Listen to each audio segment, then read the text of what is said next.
Il y a effectivement le scénario du pire, c'est-à-dire une marche vers la guerre civile, à laquelle un certain nombre de personnalités égyptiennes ont fait allusion. L'intervention des militaires visant précisément à empêcher cette guerre civile.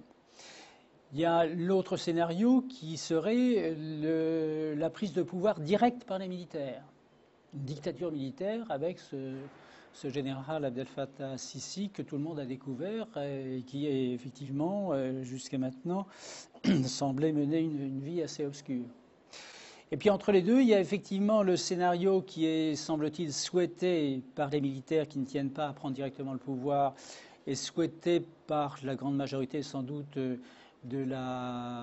ce rassemblement contre Morsi, qui serait la remise sur les rails de la révolution, au profit tout de même du camp moderniste démocratique, avec élection présidentielle dans un an, élection législative, s'il n'y a pas de Parlement actuellement, adoption d'une loi électorale, modification de la Constitution.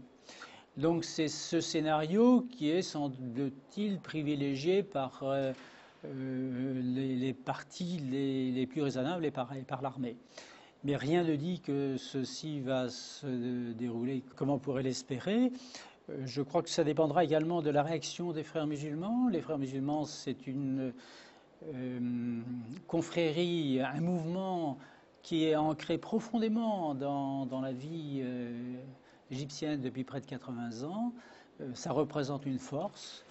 Les mettre tous en prison n'est pas une solution.